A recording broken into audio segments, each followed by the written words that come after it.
Kama ni mara yako ya kwanza unatembelea chaneli yetu ya Top 5 Media, tunakuomba ubonyeze neno subscribe, kisha kwa chini itatokea alama ya kengele. Tunakuomba ubonyeze kengele hiyo ili uwe wa kwanza kupokea taarifa katika chaneli yetu. Asante.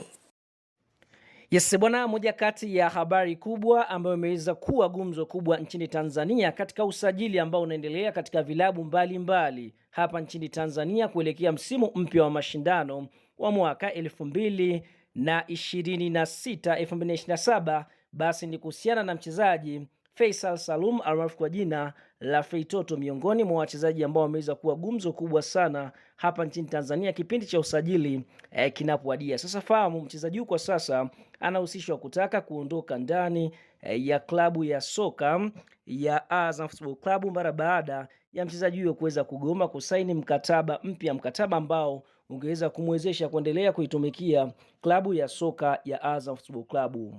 Sasa kwa mujibu wa taarifa ambazo tumeweza kuzipata ni kwamba Feitoto ameweza kuambia viongozi wa klabu ya soka ya Azam Football Club kwamba anahitaji kupata changamoto nyingine, ambapo dhamira yake ama malengo yake kuelekea msimu ujao ni kucheza michuano mikubwa ya ligi ya mabingwa barani Afrika, michuano ambayo wamekuwa wakicheza wachezaji wakubwa hapa nchini Tanzania katika vilabu vya Simba na Yanga Sports Club. Sasa miongoni mwa vitu ambavyo Faisal anavitaka ni kuhusiana na hilo swala la yeye ndoto yake kuweza kutimia, kushiriki michuano mikubwa ya ligi ya mabingwa barani Afrika msimu wa mwaka 2026 2027. Sasa kwa mujibu wa Feitoto mwenyewe ni kwamba ana ofa mbalimbali ambazo ziko mezani. Kuna vilabu vikubwa hapa Tanzania vimeonyesha nia ya kumhitaji. Klabu ya soka ya Simba wameonyesha nia ya kutaka saini ya mchezaji huyu Faisal Salum maarufu kwa jina la Feitoto, ambapo Simba Sports Club wao kupitia bosi wao Mohamed Gulam Dewji aliweza kufanya mazungumzo na mchezaji mwenyewe Feitoto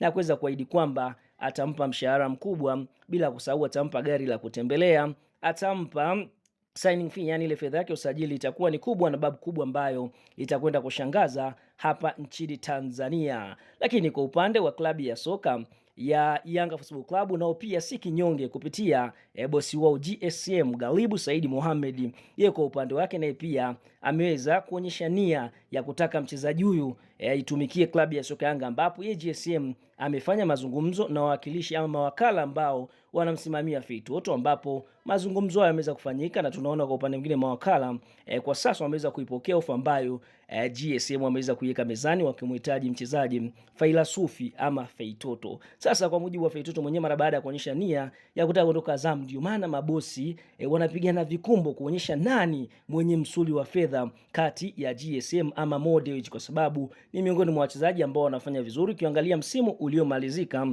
2025 2026 ndiye mchezaji ambaye alifanikiwa kung'aa zaidi kwa kuhusika na mabao mengi, akifunga mabao 15 na kutoa assist 8, ambapo alihusika katika mabao 23. Kwa hili linawapa watu wengi kiburi kuona kwamba akimsajili nyota huyu sasa kwa upande mwingine huenda akaongeza namba za mabao na namba za assist, akiwa ni mchezaji ambaye anacheza katika eneo la kiungo namba 10. Sasa Azam wao wanasemaje? Kwa sababu ukiangalia Azam ndio klabu ambayo inamiliki mchezaji huyu ambaye bakiza mkataba wa mwaka mmoja licha ya kugoma kusaini mkataba na kuambia viongozi wa Azam kuwa anataka kuondoka. Sasa kupitia viongozi wa klabu ya soka ya Azam wameweza kutoa majibu kwamba wao hawana shida na Feitoto kuondoka, kwa sababu kila mchezaji anapokuwa anahitaji kuondoka Azam huaga Azam wambembeleze mchezaji kuondoka. Basi kwa upande mwingine walichosema tu na kusisitiza, kama kuna klabu inamtaka Feitoto basi wasogee mezani waweze kufanya mazungumzo, na mazungumzo hayo kama kwao yatawaridhisha kutokana na kipengele ambacho walijiwekea, basi moja kwa moja watakuwa tayari kumuuza mchezaji Faisal Salum almaarufu kwa jina la Feitoto katika klabu ambayo inaonyesha nia ya kumtaka mchezaji. Kwa hiyo Azam wao sio shida zao, hawana shida. Tumewashuhudia mchezaji kama Mudathiri aliomba kuondoka wakamruhusu, Salum Abubakar Shoboy aliomba kuondoka wakamruhusu. Kwa hiyo sasa na Feitoto kama kaomba watamruhusu, lakini kwa makubaliano ya ile timu ambayo itasogea mezani. Kwa hiyo Simba Sports Club na Yanga Sports Club wameweza kuitwa mezani. Kama kuna klabu inamtaka Feitoto basi moja kwa moja waende wakaangalia vile vipengele vya mkataba mwaka mmoja ambao umesalia waweze kumnunua. Kwa sasa kazi ni kwa Simba na Yanga kuhusiana na swala la kumsajili mchezaji huyu. Kwa Azam wameweza kukaribisha